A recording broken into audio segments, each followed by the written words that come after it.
really thankful from the bottom of my heart to have been invited by the Jain Scholars Academy.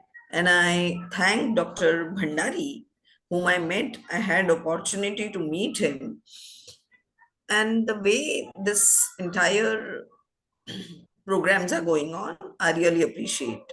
And for inviting me, I really thank.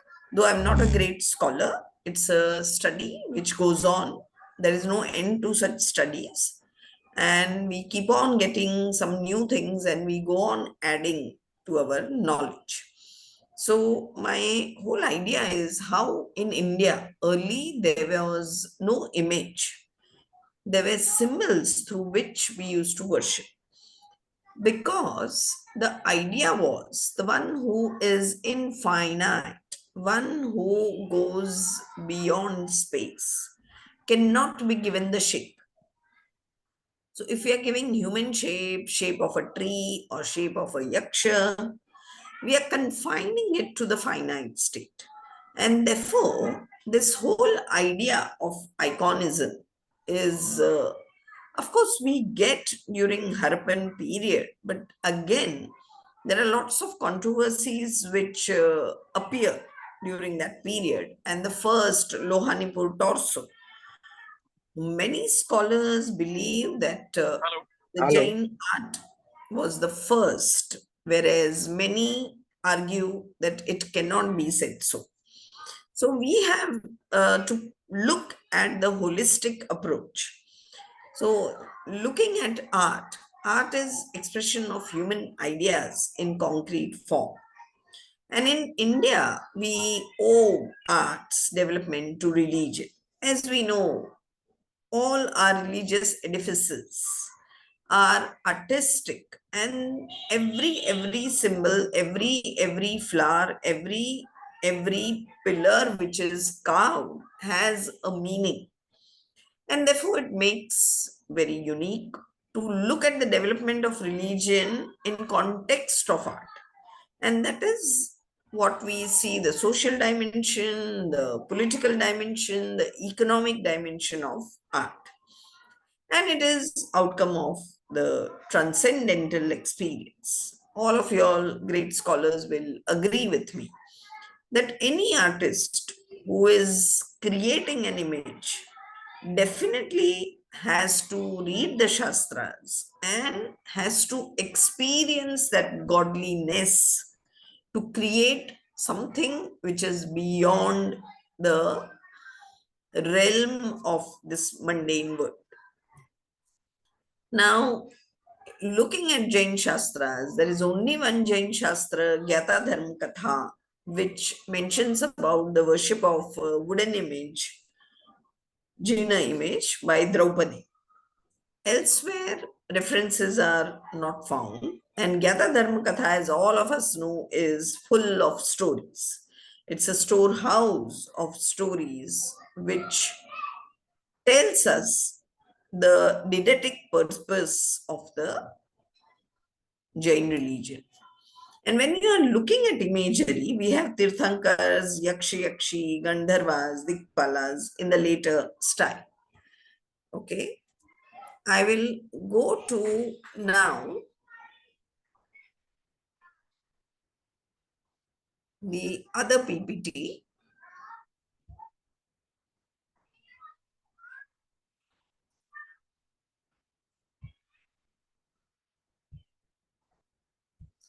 And start with this discussion, which is very controversial.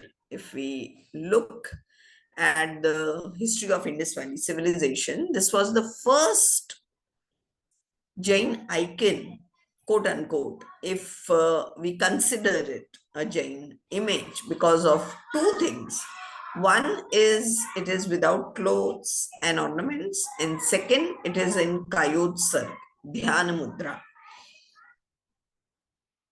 Now, many scholars have argued, because you can see that it is not the complete image. It is round, no doubt. But here we can see that head is inserted.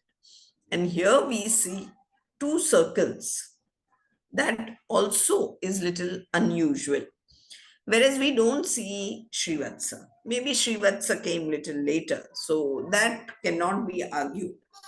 So we have two set of ideas where two properties or two features match the Jain iconography, whereas the other way, if you look, there is no inscription. Indus Valley script is yet not deciphered, and we have to wait till all the symbols on the seals, particularly bull, we have swastik, we have people meditating on the seals. But all our speculations are just on hold till the script is deciphered. So I leave it to scholarly world what they think about it. Then after 2200 years, we find this Lohanipur torso. Again, we don't find any inscription. It is a complete image. The head is not inserted presently in Patna Museum, made of Chunar sandstone. As you know, that is the feature of the Mauryan school and the Mauryan shrine, again in Khadgasan, but no inscription and no Srivatsa. So this also leads to many controversies. I have heard many scholars saying it can be of a yogi, it can be of a Tirthankar, it can be any person. So till we, as all of us know, we have inscription during Mauryan period only on the rock edicts and pillar edicts of Ashoka. And that was the first kind of legible script, what we today say, Brahmi. And when we compare, almost the style looks similar, but when you look at the Harappan torso, it has bulged stomach. So that is why many scholars have given this opinion. Then we come to stupas, which were excavated in Kankali Tila by Dr. Vincent Smith. And he was the first person to say that it was Jains who started building stupas and not the Buddhist. And in his book, he has been showing various artifacts found, excavated at Kankali Tila. As most of us know, Kankali Tila is a very vibrant site where you have Buddhist, Jain, and Hindu images and symbols. And it starts from 1st century and goes on till Gupta period. So it is very rich site if you want to study, and there is one whole museum where the Jain artifacts are kept. I think this is one of the most beautiful museum where we can see the entire development of imagery there and Lucknow. These two places I feel that one should visit again and again to see the symbolic aspect of Jain religion. And when we see here, these are the toranas which may be on the stupas. So here you have this entire symbol of stupa. I mean, why I'm calling it symbol? Because it is on the railing. So they have made a stupa. This was a stupa which was done. And then you see the winged persons and the horses. Again, when you look, horses do not have face. You can see a kind of a monk with that foliage. Now, this is something very strange, that why the mouth is not shown. Well, we don't have so many answers for all such things, and we find the caravan here. Now, during 2nd century BC, that is the Shunga period, we had too many narrations of folk. So folk art becomes very popular. And one can see this development from royal art to folk art, that change, and people making images of terracotta, there was an outburst of activities. And you find the daily scenes in all these artifacts which are found in vicinity and in Kankali Tila. So again, you find the imagery. This is the inscribed panel, again, first century of Common Era, Kushana period. And we can see very clearly Parshvanath and the stupa in between. Again, there are Shrishtis, and here is Dharmachakra. Now, Dharmachakra symbol becomes very, very popular in India because the symbol of chakra symbolizes time, it symbolizes life, it symbolizes dhamma. So it is a symbol which is multi-purpose. It was used for many, many things. And then we come to Ayagapattas. And now, when you look to Ayagapattas, initially there was Dhamma Chakra. So you find the Dharma Chakra here, and you find people rejoicing, especially ladies dancing around. And this is something which we see in the Shunga art, that there was this outburst of emotions, and everywhere we see that people are celebrating the nirvana state of their acharyas or a tirthankar. So later Ayagapattas have image, but the earlier Ayagapatta. Now Ayagapatta is tablet of homage. If some person attains nirvana, in his memory, there is this tombstone or tablet of homage. They are square normally and very aesthetically placed. So you have the symbols right at four cardinal directions. So you can see here Ratnatrayi, you can see Srivatsa, you can see again Ratnatrayi. Maybe here there is some symbol which we cannot see. And we can see kind of floral motif coming into art. When you can see the corners, four corners, we have four floral motifs. And here in the corner, there are bharvahikas. Now, later bharvahikas are shown in the temples. But in Ayagapatta, we find these bharvahikas. So, this particular symbol that there are people who used to lift the weight, many people call them yakshas also, are seen in Ayagapattas. And this is one of the complete and most beautiful, which clearly shows that how people are rejoicing. If you can see here the dances of the people, and you have the image of Tirthankar, and this three is the symbol of Ratnatrayi. And here is swastik. And again, what you see here is the shape of a fish, Matsya. So we have Srivatsa, we have Stapnacharya, which is here on which we keep the book. Now there are many, many contradictions and controversies regarding this particular Ashtamangal. Now these are four Mangals out of 8. And this calls again for controversy because many people say it is mirror, many say it is Bhadrasan or Simhasan, but I feel it is bookstand. And then we have Matsya Yugala, which is considered as very, very auspicious in all the Indian traditions. Again, Srivatsa then becomes very, very peculiar to Jaina religion and Jaina art later on. So here again, you can see Bharvahikas on the four corners. Here again, the Ashtamangala shown on the lower side, and there is an inscription. Here is the image of Tirthankar, and here, and this Ratnatrayi will symbolize Samyak Darshan, Samyak Gyan, Samyak Charitra, and Samyak Tap. And verily, this has been studied by Professor U.P. Shah, and we have many, many Oriental scholars who have studied Shivram Murthy, etc., Indian scholars also.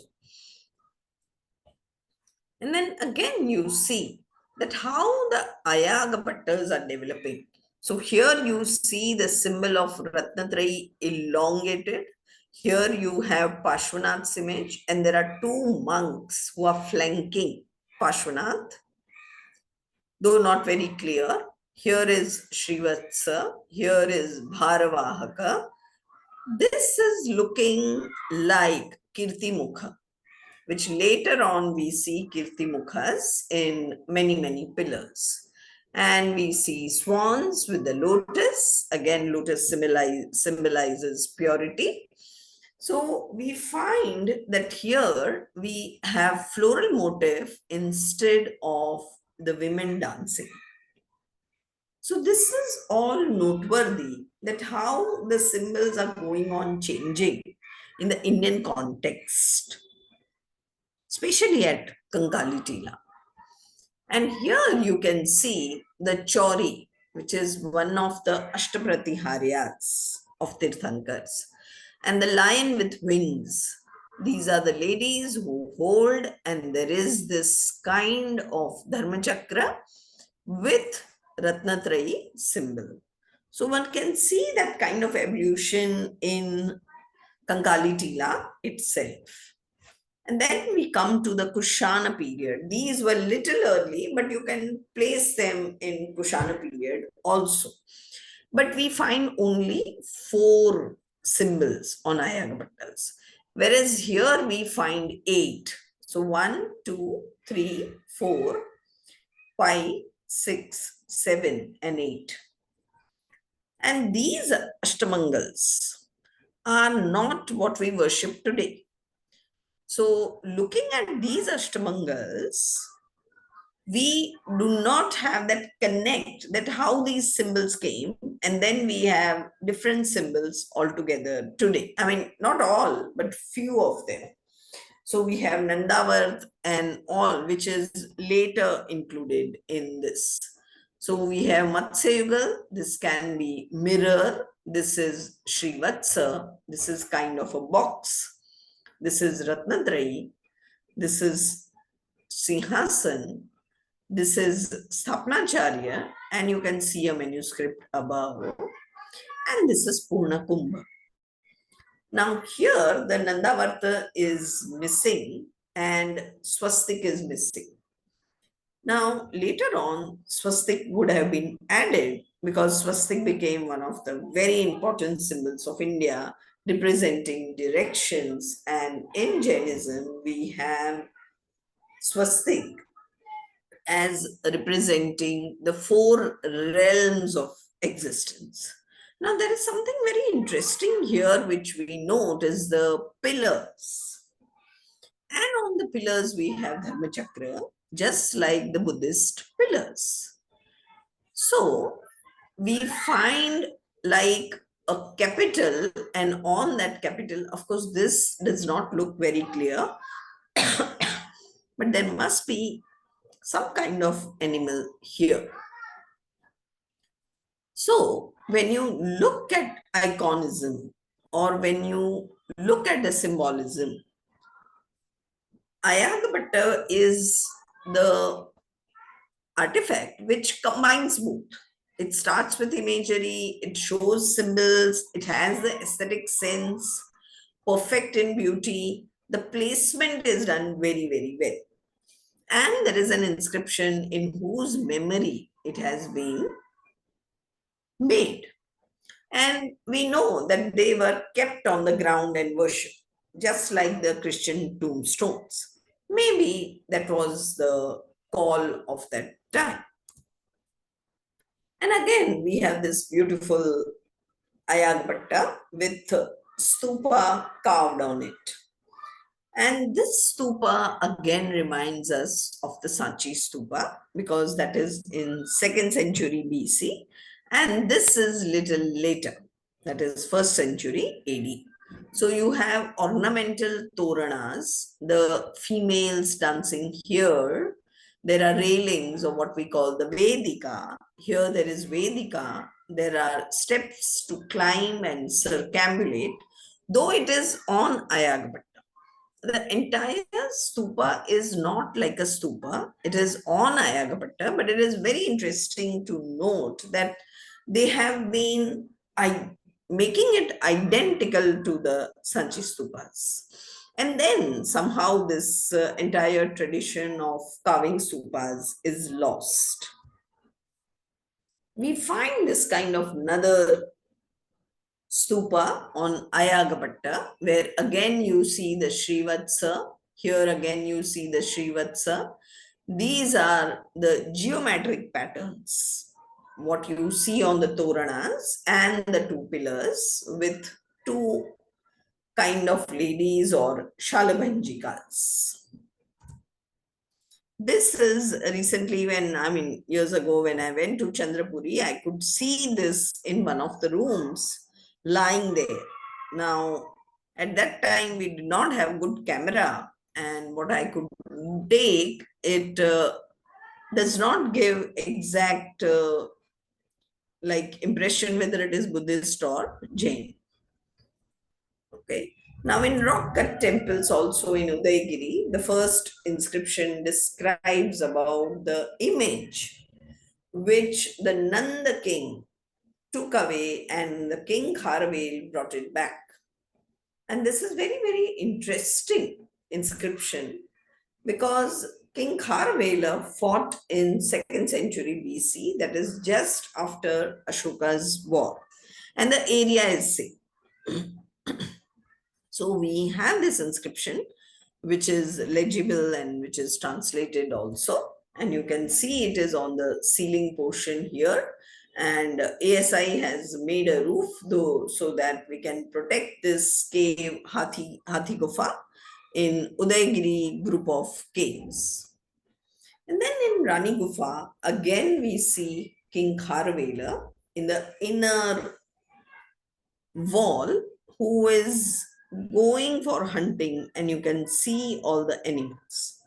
Now, this particular cave does not have any image, but Khandagiri has. But according to me, those are done little late, not in 2nd century BC.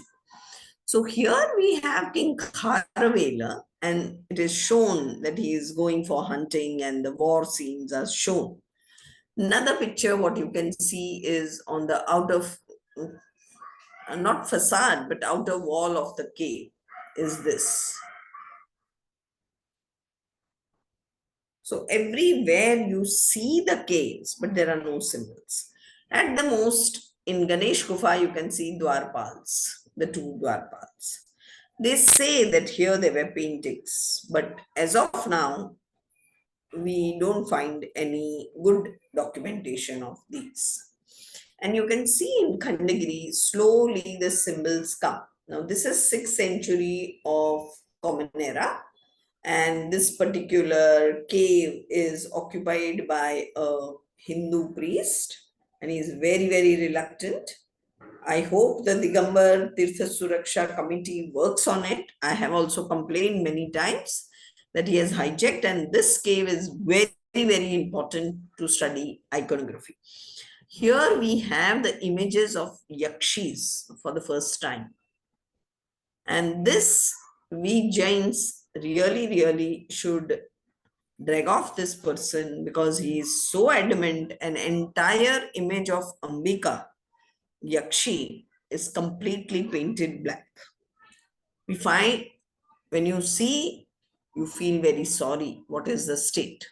And I request Dr. Bhandari to take some initiative. There are Jain Acharyas in Udaygiri, Khandagiri, Dharmshala who are fighting for it, but nothing so far is happening. And this, we had to literally move him out very, very smartly. And Dr. Kamini Gogri clicked the picture when I was talking to him. And when it was very difficult, he was not coming out, and we had to literally pull him out. So I used to talk to him that, okay, Mata ji ka kya ye hai, chamatkar hai, something like that. We told him, drag him out, and then she clicked the picture. So you can imagine this is something which is a priori because it is very, very important historical document. And then on the inner wall, we have this nearly 18 feet on the height. There is a mountain, so nearly 18 feet high are these images. They are basically of Adinath, and you can see the mated hairstyle, which looks like Lord Shiva. And this is Goddess Ambika. You can, again, they may call it Parvati also. And then, of course, the first Tirthankar, which was very, very commonly and till date, who is given the title of Purusadaniya, is Lord Pashwanath. And we find all the images, if you take off Jain iconography, Pashwanath outnumbers all the images. So even Badami, and then we start with what we call Bahubali. Every cave we see Bahubali comprehended, who is comprehended by Brahmi and Sundari. Maybe Ellora, Badami, Aihole, you name the cave, and image of Bahubali is always there as a Mahayogi and as a kind of revered hero, so that we also become like him. And then we have Goddess Ambika, who is always shown with a child on the lap, and on the crown, the image of Neminath. So Jain Ambika and the Ambika of Hindu tradition, we can differentiate very clear. And here you can again see the image of Brahmi and Sundari along with the brother Bahubali. And in Gopachal also, there is a lot of symbolism, but most of the images now are in very, very poor condition. Then we come to Ellora, where you find lots of symbols used on the facade, like elephant motif, like you have the motif of the Chaitya, you have yakshas, you have image of Tirthankar in the horseshoe shape, and you have narrations like the hero stone. Now, of course, Ellora is very, very late, and it is the pinnacle of cave architecture, where you find Chota Kailash beautifully ornated in the form of Samvasaran. So it is the rocket cave which in Ellora, when you look at all the rocket caves, you find this kind of synthesis. And you find that how artists have commonly taken symbols from one and another religion. Okay, so I'll stop sharing this and go to another.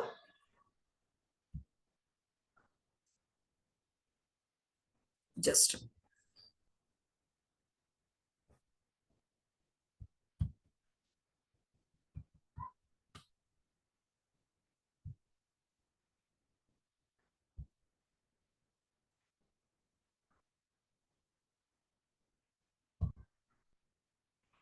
Just a minute, I'm sharing another PPT.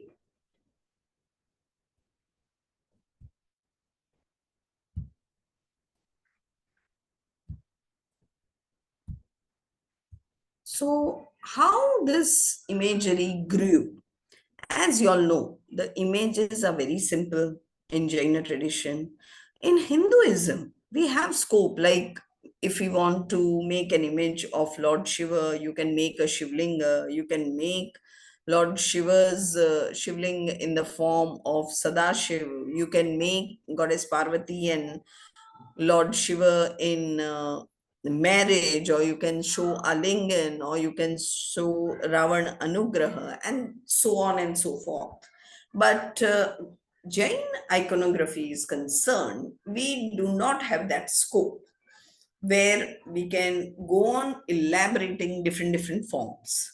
So there are certain distinguishing features like Kayotsarg, Padmasan posture, Srivatsamark, nudity, and Lanchana. The Lanchanas come in 4th century during the Puranas, when the Puranas were written, and we find outbursts of number of Hindu deities. And material which is used was wood, sandstone, granite, marble, panchadhatu, precious stones, bronze, brass, silver, gold, etc. Now, when we look at the symbolism, like for example, this image of Yakshamani Bhadra from Parkham, presently in Gwalior Museum. So this shows us that earlier people used to worship yakshas when they used to go for voyages. And when the voyage was safe, because there were a lot of piracy, there were people who used to take all the booty and they used to kill the traders. So the entire trade and commerce was very difficult, and there was guilds which used to go together. And when you look at this image, it is mentioned that it is made, donated by a guild of Jain traders who, for their safe journey, made the image of Yakshamani Bhadra. Now, let me tell you that Yakshamani Bhadra is the Indian Yaksha. He's mentioned in Mahabharata, he's mentioned in Jaina text. Generally, we find Yaksha Mani Bhadra and Yaksha Purna Bhadra, and it is written that Shaman Bhagwan Mahavir, when he used to do Vihar, he used to stay in the Chaitya of Purna Bhadra Yakha. These kind of references you find even in the commentaries of the Tvad Sutra. So yakshas were again the anthropomorphic form of earlier theriomorphic and zoomorphic worship. And that is very common because these were worshipped across India. They are mentioned in the Buddhist sources, they are mentioned in the Hindu sources and Puranas and Jain sources also. But this particular image is made by the Jains. And you can see the body is robust, he is ordained, I mean, he's decorated with lots of ornaments, and he's shown with an attire almost akin to Bodhisattva images in early Jaina, early Buddhist art. And then what I found, little bit comparison I'm doing. So we have the symbol of birth of Buddha by showing Mahamaya on the lotus, which symbolizes birth. Then we have Bodhivriksha, which symbolizes Keval Gyan or Bodhi. Then we have Dharmachakra Pravartana, which again looks very similar to the Dharmachakra on the Ayagavattas. And then finally the Stupa, which denotes the Mahaparinirvana. So you find the 4 kind of symbols from the life of Buddha.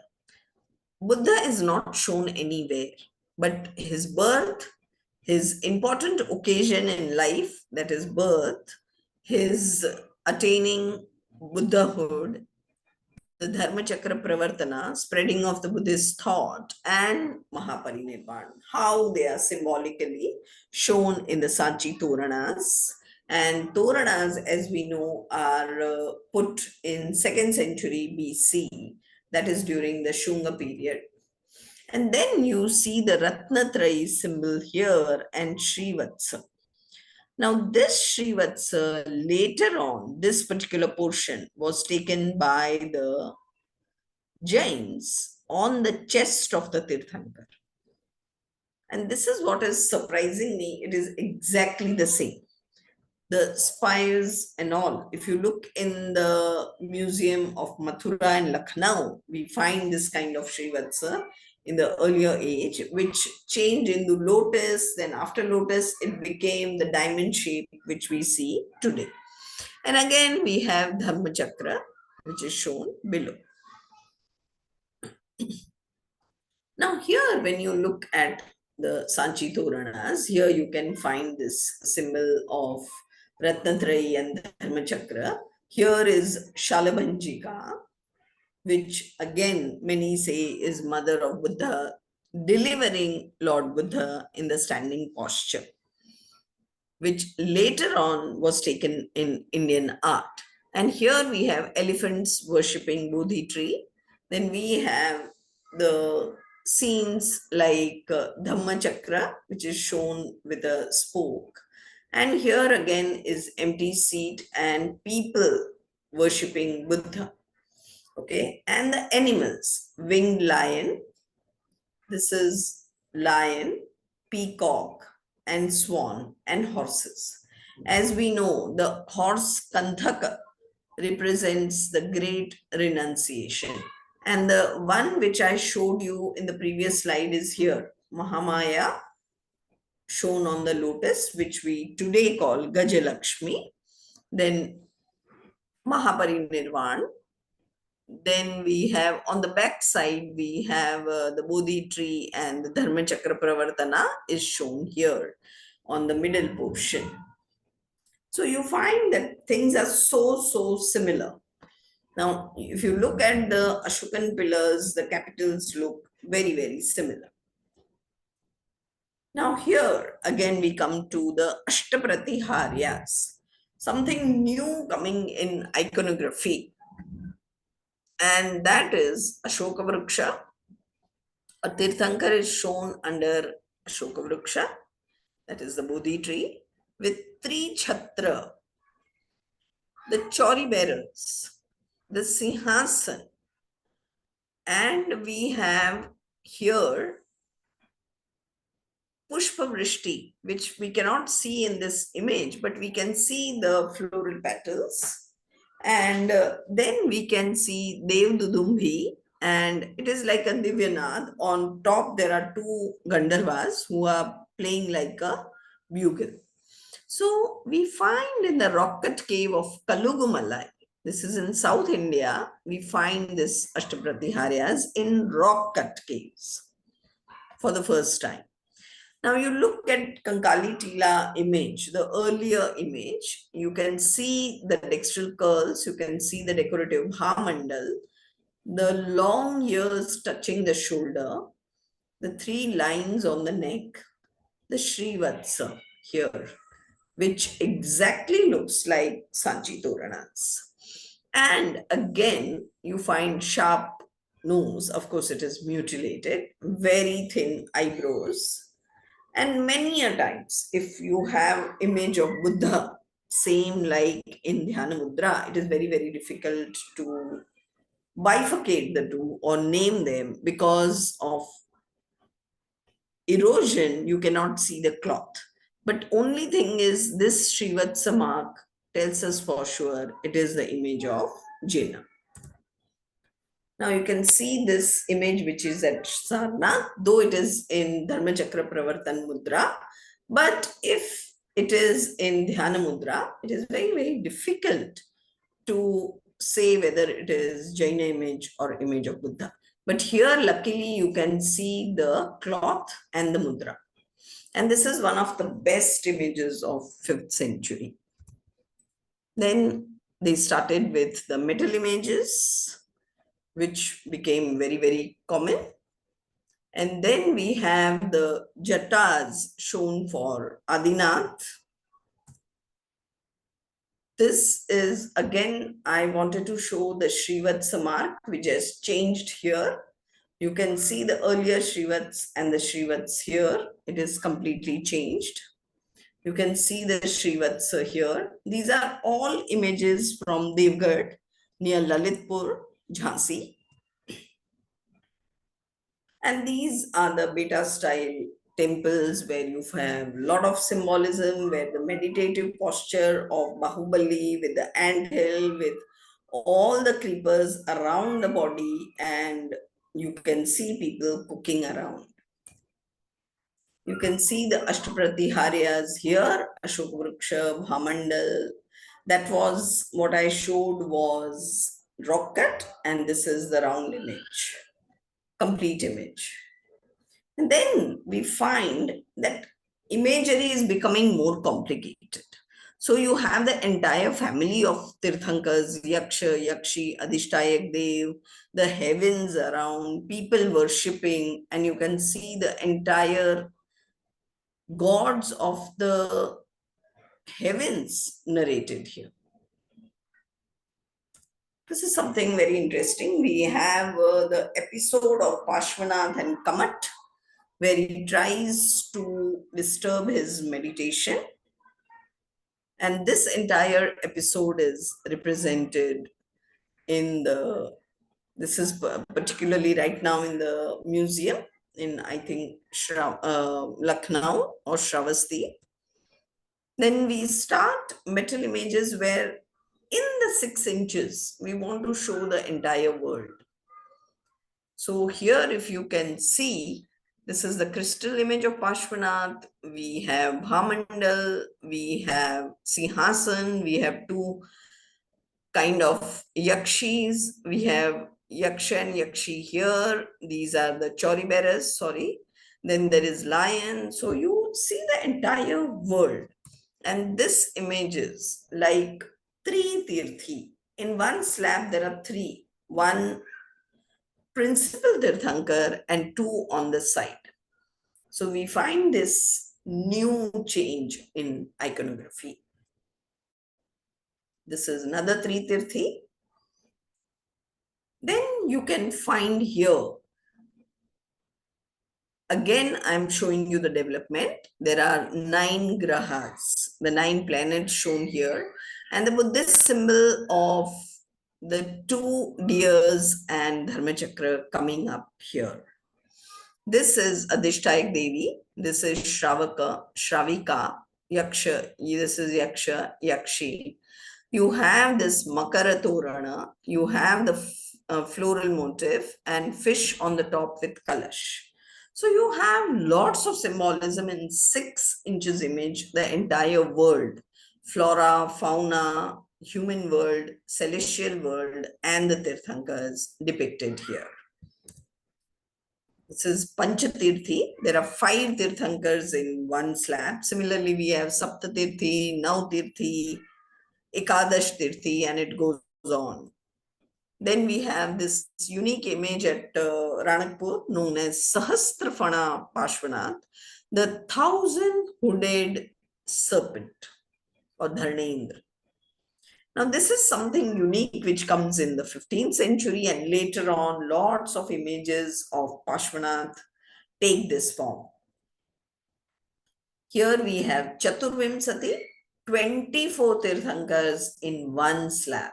So you can see the 2 Pashwanath, the Yaksha and Yakshi of Adinath. Adinath is shown with the Jatas, and the entire 22 Tirthankars in the Sinhasan.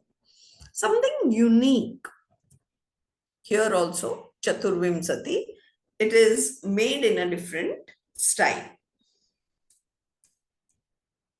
Here we have 108, counting Mahavidya Kshetra and few Anagat, Ati Chovisi, and making it 108 number. Again, it is very difficult to say why so many. Then we have this Chaturmukha or Sarvatrubhadro, and like this, we have Sarvatrubhadrika temples also. Then this unique image of Mallinath in the form of Stri or in the form of a lady, which is very, very unusual. You can see the back portion. This is in Lucknow. And this is in British Museum. The image with 7 faces, 2 are behind. And nobody knows why, where this has come up. Then in Orissa, you find lots of images of Adinath in very, very style of Shiva. So here, like Nandi, Here you have Naivedya, here you have flowers, here you have a Shravaka. He's shown with decorative jatas. You can see here the mated hairs is very beautifully styled, and it shows like the impact of Lord Shiva. Another image from Orissa where you can see this mated hairs again, and you can see the style and you can see the entire narration below also. Now, these are the regional varieties which we find. Then the first image of Goddess Saraswati was made by the Jains, which is found at Kankali Tila. And we see the inscription, of course, will tell us, but here it is known as Shruta Devi, and you can see the manuscript. Now, since it is the earliest, you don't see swan, peacock, or any Vahana. But you can see the manuscript. Here is a Shravaka, here is a monk. And then finally, we have lots of individual worship of Yaksha and Yakshi for our mundane needs and desires. So people started worshipping goddess Ambika, Gomedha, Dharnendra Yaksha, Pashva Yaksha, Ishwar Yaksha, Jwala Malini. These were individually worshipped and many images were made. Especially Ambika's images outnumber, and one can find thousands and thousands of images of goddess Ambika at one site, which is Devgarh. And one cannot forget that, the whole gamut, how the worship must be so popular.